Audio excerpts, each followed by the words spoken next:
آپ کو شیطان کے شر سے بچاتی ہے، آپ کو جو ہے نا بیماریوں سے بچاتی ہے، ایکسیڈنٹ سے بچاتی ہے، نقصانات سے بچاتی ہے، بزنس میں جو ہے نا لاس ہونے سے بچاتی ہے۔ کل کس نے دیکھا؟ گھر جائیے اور فوراً پڑھیے، اتنے مومنین یہاں پہ موجود ہیں، کچھ نہ کچھ حاجتیں ہیں، کچھ نہ کچھ پریشانیاں۔ زندگی بغیر پریشانیوں کی ہوتی نہیں ہے، لیکن نا امید کفر ہے۔ یاد رکھیے گا کہ جتنی کالی رات ہوتی ہے اتنا اجالا دن بھی آتا ہے۔ کالی رات کو دیکھ کے کوئی مایوس نہ ہو جائے کہ میرے زندگی میں کوئی اجالا نہیں، اور زندگی کے اجالے کو دیکھ کے کوئی مغرور نہ ہو جائے کہ میرے زندگی میں سیاہی کا سایہ نہیں۔ عزیزان محترم، اتار چڑھاؤ تو ہوتے رہتے ہیں زندگی میں، ٹھہراؤ کے لیے اہل بیت کا در کافی ہے۔ انسان کے ضمیر کی ایک آواز ہے جس کو قرآن کی آیت نقل کرتی ہے، سورہ یاسین کی آیت نمبر 22، وَمَا لِيَ أَعْبُدُ الَّذِي فَطَرَنِي وَإِلَيْهِ تُرْجَعُونَ۔ آخر مجھے کیا ہو گیا ہے؟ میں دنیا کے کشش میں اتنا کھو گیا ہوں کہ میں اس کی عبادت نہیں کرتا جہاں مجھے واپس جانا ہے۔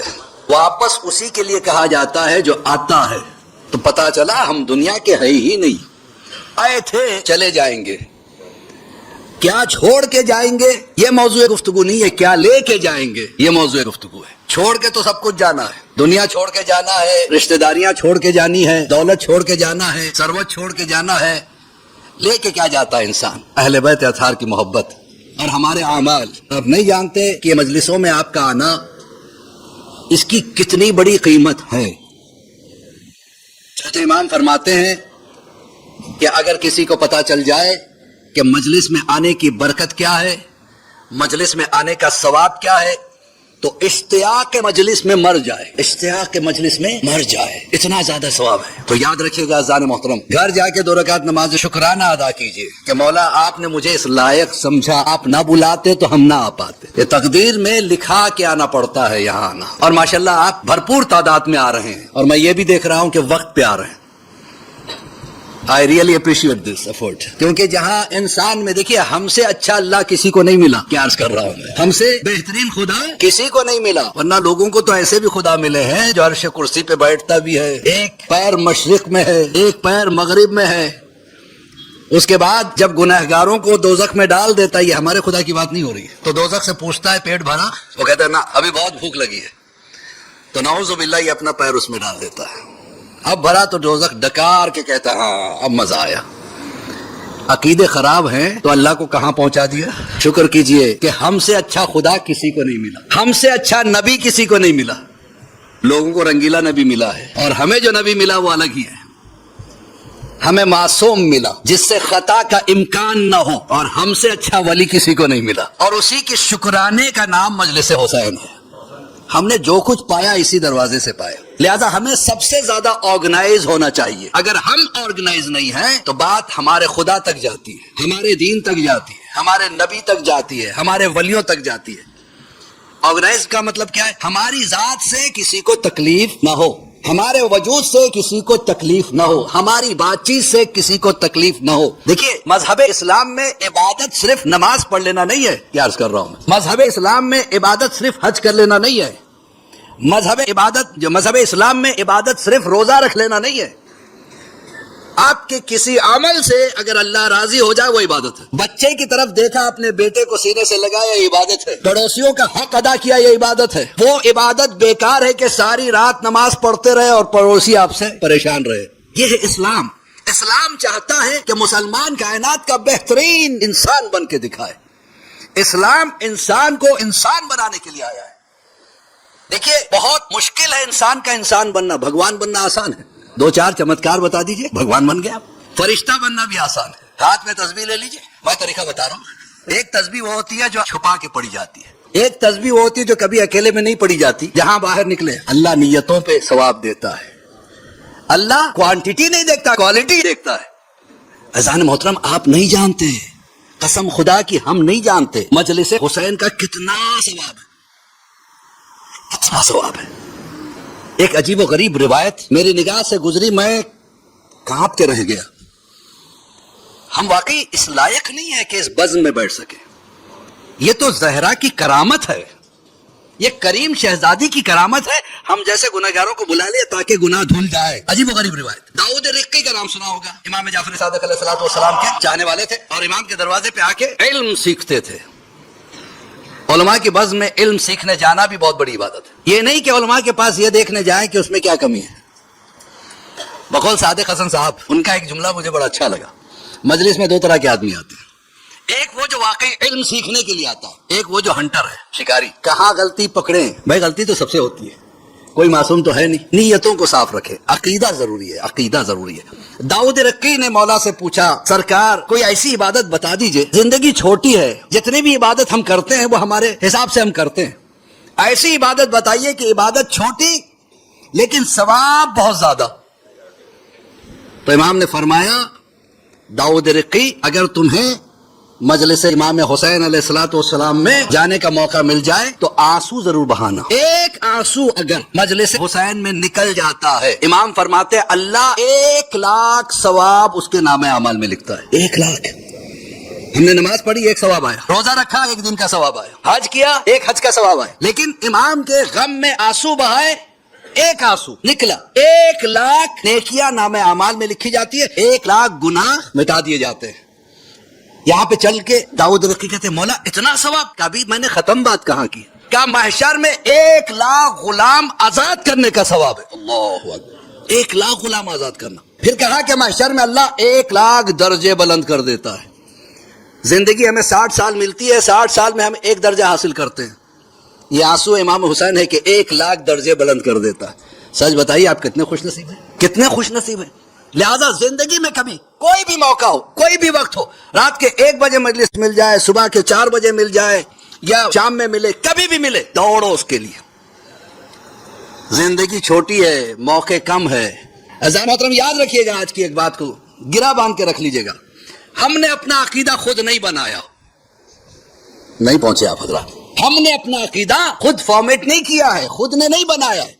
یہ عقیدہ رسول ہے. ہماری عقیدت رسول کے ساتھ اتنی زیادہ ہے کہ رسول جسے چاہتے ہیں ہم اسے چاہتے ہیں، رسول جس سے نفرت کرے ہم اس سے نفرت کرتے ہیں، رسول جسے بلائے ہم اسے بلاتے ہیں، رسول جسے اٹھائے ہم اسے اپنے دل سے ہٹا دیتے ہیں. تو ہماری عقیدت رسول اللہ کے ساتھ ہے. ہم نے خود کچھ نہیں کیا. جس سے رسول محبت کرتے ہیں ہم اس سے محبت کرتے ہیں. جس کے لیے رسول صلوات پڑھے ہم صلوات پڑھتے ہیں. جس کے لیے رسول لعنت بھیجے ہم لعنت کرتے ہیں. نہ ہماری اوقات کیا ہم عقیدہ بنائیں؟ ہماری اوقات ہی کیا ہے؟ بعض لوگ بنانے لگتے ہیں میرا عقیدہ یہ ہے. اچھا آپ بھی فاؤنڈر ہو گئے ایک عقیدے کے. ہمارا کوئی عقیدہ نہیں ہے. عقیدہ رسالت ہے، عقیدہ ولایت ہے، عقیدہ حسینی ہے. ہماری حیثیت ہی کیا عقیدہ بنانے کی. تو اذان محترم یاد رکھیے گا، میں نے اکثر و بیشتر کئی اسٹیکر دیکھا تھا، اپنی نماز پڑھو اس سے پہلے کہ آپ کی نماز پڑھی جائے. کاش کوئی ایک ایسا بھی اسٹیکر نکال دیتا. ایک آئیڈیا دے رہا ہوں، حسین پہ رو لو اس سے پہلے کہ تم پہ رویا جائے. ایک صلوات پڑھے پر محمد. ہم علی سے اس لیے محبت کرتے ہیں کہ رسول علی سے محبت کرتے ہیں. ایک فقیروں کا مزاج بھی الگ ہوتا ہے. میں بھکاریوں کی بات نہیں کر رہا ہوں، بھکاری اور فقیر میں بڑا فرق ہے. بھکاری وہ ہے جسے دنیا ٹھکرا دے، فقیر وہ ہے جو دنیا کو ٹھکرا دے. ایک فقیر تھا، یا علی یا علی کرتا گھومتا رہتا تھا، اٹھتے بیٹھتے یا علی مدد. کسی نے بلایا ادھر آؤ، بیٹھو سامنے. کیا بات ہے، کیوں آئے؟ اس نے تو دنیا ٹھکرائی ہوئی تھی، اسے کسی کا خوف کیا تھا؟ کیا ہر وقت یا علی کرتے رہتے؟ کیا تمہیں کیوں تکلیف ہوتی ہے؟ بلاتا میں ہوں، علی کو بلاتا ہوں، تمہیں تکلیف کیا بات کی ہے؟ کہ نہیں یا علی مدد مت کرو. کہ کیوں؟ ارے وہ علی اپنے آپ کو نہ بچا سکے. کیا ہوا؟ علی کو ضرورت لگی، علی اپنے آپ کو بچا سکے. کیوں بلاتے ہو جو اپنے آپ کو نہ بچا سکے؟ اچھا پھر کسے بلانا چاہیے؟ کہ اللہ کو بلاؤ، اللہ کو بلاؤ، اللہ کو مدد کے لیے پکارو. فقیر نے کیا جواب دیا قسم خدا کی، کہ تیرا خدا تو وہ ہے جو علی کو بچانے نہیں آیا، تجھے بچانے کہاں سے آ جائے گا. صلوات پڑھے پر محمد آل محمد. یا علی میرے مولا، یا علی، یا علی. یہ بچے ہی ہمارا مستقبل ہے، اور یہ بچے وہاں سے لیے درس. یا رسول اللہ نے کہا تھا کون ہے تم میں میرا مددگار؟ میں اللہ کے دین کو لے کے آیا ہوں. تو ایک بچہ ہی اٹھا تھا، 9 سال کا بچہ تھا. علی مرتضیٰ کھڑے ہوئے تھے، اتنے چھوٹے تھے کہ اپنے پنجوں کے بل کھڑے ہو کے دونوں ہاتھوں کو اٹھا کے انا ناصر یا رسول اللہ کہا تھا. یہ نہیں کہا یا محمد، انا ناصر یا رسول اللہ، یعنی جب تک آپ کی رسالت رہے گی علی کی مدد رہے گی. ایک صلوات پڑھے پر محمد و آل محمد. کسی نے ایک مولانا، سیدھے سادے مولانا تھے، ان کو پکڑ کے بٹھا لیا. تم علی علی کرتے رہتے ہو. ایک مکھی پکڑی، اس کا پر توڑ دیا. کیا یا علی کہہ کے پر جوڑ دو تو میں جانوں کہ علی بہت پاورفل ہے. وہاں سے ایک فقیر گزر رہا تھا، اس نے دیکھ لیا. اس کے ہاتھ میں تھا عصا، ڈنڈا. پوری طاقت سے اس نے اس آدمی کے بازو پہ مارا تو ہڈی ٹوٹ گئی. کہ تو یا اللہ کہہ کے ہڈی جوڑ لے، ہم یا علی کہہ کے پر جوڑ دیں گے. ازان محترم علی کے چاہنے والے ہر جگہ ملیں گے. اچھا یہاں پہ چل کے حیدرآباد کا ایک شعر یاد آ رہا ہے. شاعر کون ہے میرے حال یہ میں کنفرم نہیں ہوں، لیکن جو بھی ہے بڑا پیارا شعر کہا ہے. حیدرآباد کی ایک تہذیب ہے، وہ لوگ نہیں کہتے. یہاں پہ بیٹھے ہوں گے حیدرآبادی حضرات بھی نہیں کہتے، نہیں کہیں گے. اب حیدرآباد کی تہذیب کو ایک شاعری میں انہوں نے دکھایا ہے. کہتے ہیں کہ ہم کو علی سے ہٹ کے کسی سے بھی پیار نہیں. لوگوں نے پوچھا آپ نے نہیں کیوں کہا؟ نہیں کہتے. کہ نہیں میں نا کے ساتھ ہاں کی گنجائش ہے. اب سنیے گا شعر. ہم کو علی سے ہٹ کے کسی سے بھی پیار نہیں, تم جتنی بار پوچھو گے ہاں اتنی بار نہیں. طے ہو چکا ہے عرش پہ رشتہ بطول کا, اس میں تو خود رسول کو بھی اختیار نہیں. سیدہ عالمین جناب سیدہ کی فضیلتیں ایک دن میں 1 گھنٹے میں یا 4 گھنٹے میں نہیں بیان ہو سکتی, چونکہ ایک ماہ کا ذکر ہے, لہذا اسی وقت کے اندر مجھے ختم بھی کرنا ہے چند باتیں بتا کے. لیکن چند باتیں, چند جھلکیاں, اگر سمندر ہے فضیلتیں تو 1 گھنٹہ قطرہ ہے. 1 گھنٹے کی تقریر سن کے یہ نہ سمجھیے کہ یہی جناب سیدہ ہے.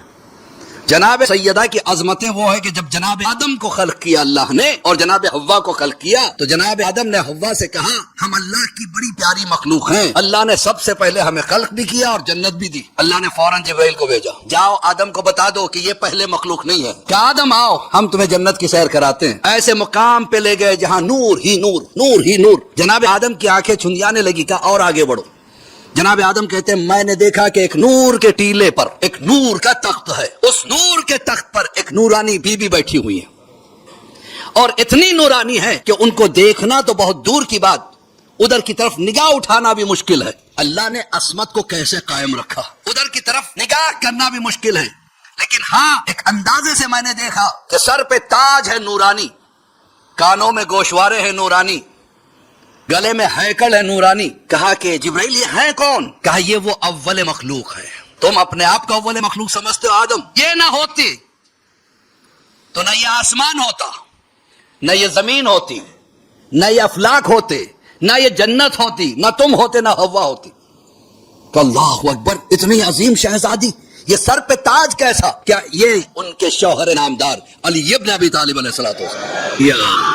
کہ پھر یہ گوشوارے کیسے؟ کہ یہ حسن و حسین ہے. اور کہا یہ گلے میں ہیکل کیسا ہے؟ کہ ان کے بابا محمد مصطفیٰ صلی اللہ علیہ وسلم, یہ ہے وہ شہزادی.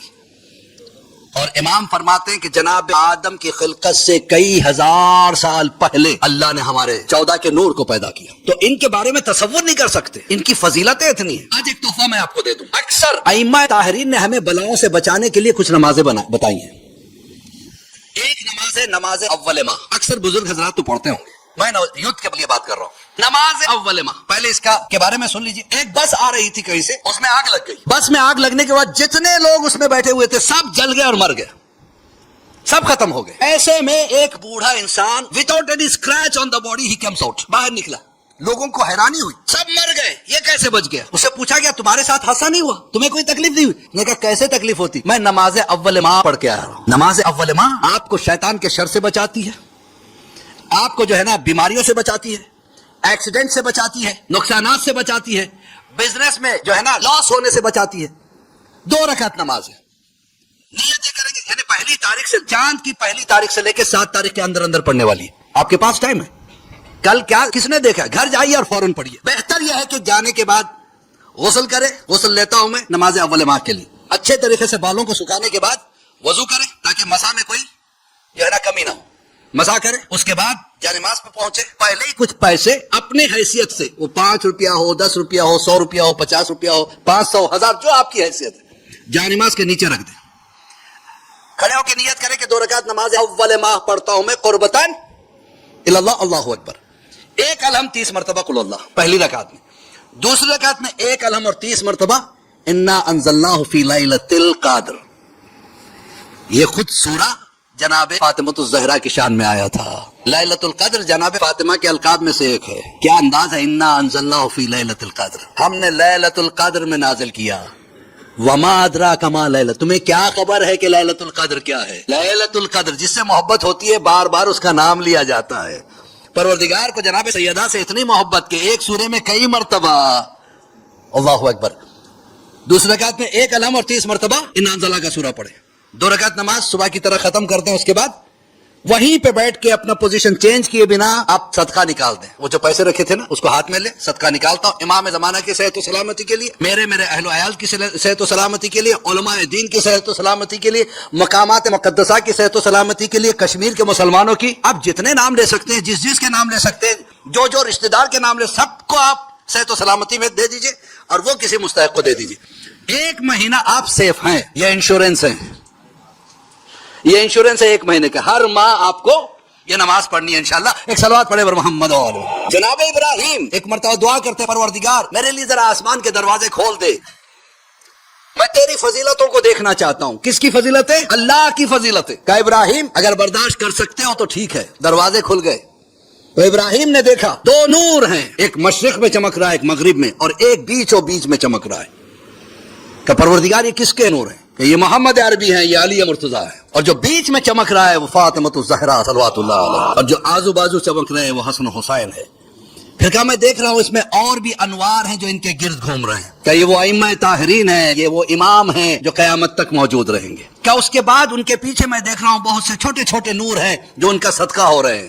کہ یہ کون ہے؟ کہ یہ ان کے چاہنے والے ہیں. اللہ اکبر. یہ ہے عظمت اہل بیت کی. اور جناب سیدہ کو بھیجنے کے لیے بھی دیکھیے مولا کائنات کیا کہتے ہیں، خود رسول اللہ کیا کہتے ہیں، ہمارے نور کو کئی صلبوں سے ہوتے ہم تک بھیجا.